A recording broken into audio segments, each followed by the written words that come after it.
Ciao, sono Fabrizio Dalisera, benvenuto sul mio canale dove si parla di sassofono e di jazz. Ho ancora addosso i bellissimi postumi, le bellissime sensazioni di venerdì scorso, dove sono stato a suonare al Potenza Jazz Club con il mio progetto Trisonic insieme ad Enrico Zanisi al piano, Stefano Nunzi al contrabbasso ed Andrea Nunzi alla batteria. Vi faccio ascoltare un breve estratto.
Quando ho finito di suonare ho fatto una chiacchierata con dei musicisti che erano venuti ad ascoltarci ed è emerso un aspetto che è quello che mi ha spinto a registrare oggi questo video.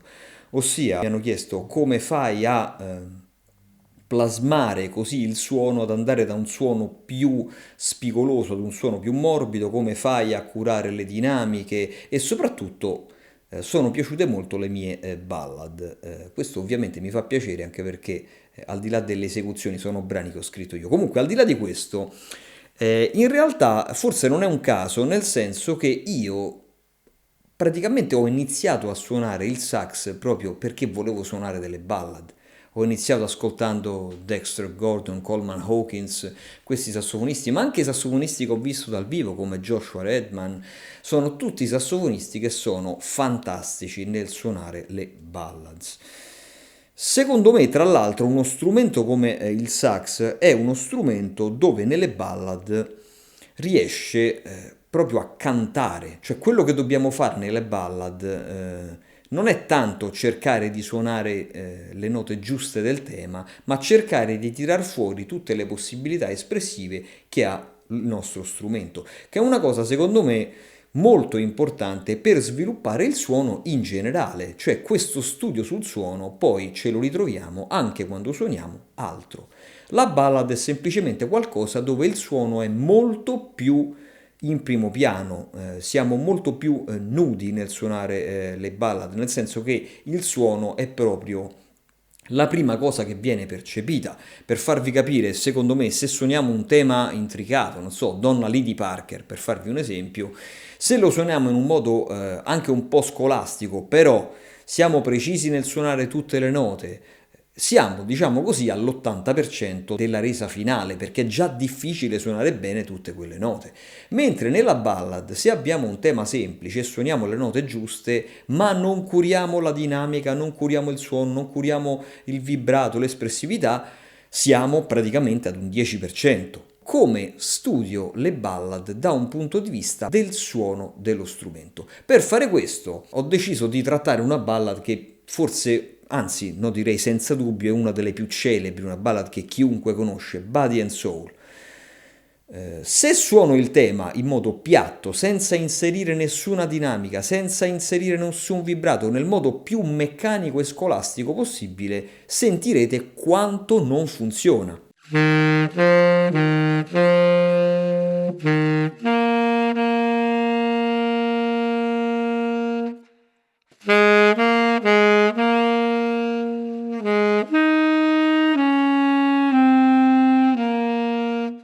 Sentite quanto è scolastico, quanto è meccanico.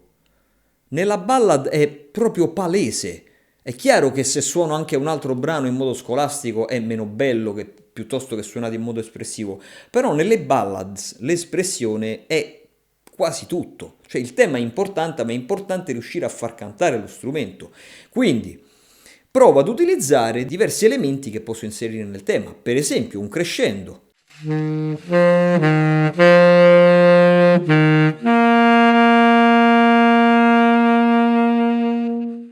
Ho anche vibrato un po' la nota finale. Adesso provo ad eseguire invece la frase in decrescendo.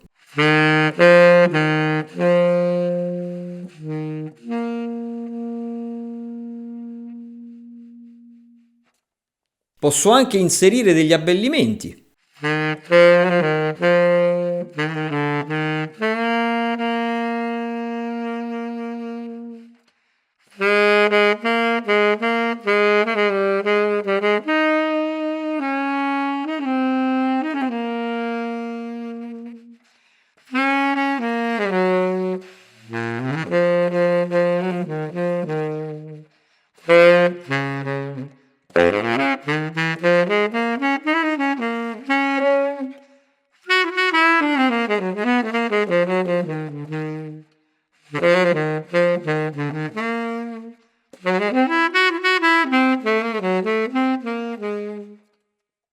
E così via. Quindi vi esorto a studiare le ballad cercando di trattare il tema.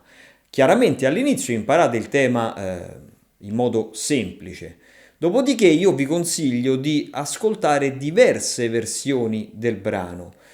In realtà vi consiglierei anche di imparare il tema da una registrazione piuttosto che da un real book. Magari però vi consiglio di cercare delle versioni che non esagerino con gli abbellimenti o con le frasi fuori dal tema, non perché non siano belle, ma perché magari non sono la cosa più indicata per imparare il tema. Impara il tema semplice, in modo semplice, poi successivamente lo puoi iniziare a trattare, quindi utilizzando degli abbellimenti, come ad esempio, non so, puoi utilizzare dei glissati, puoi utilizzare dei mordenti, cosa molto importante, puoi alternare il suono subtone, quindi il suono soffiato, al suono impostato.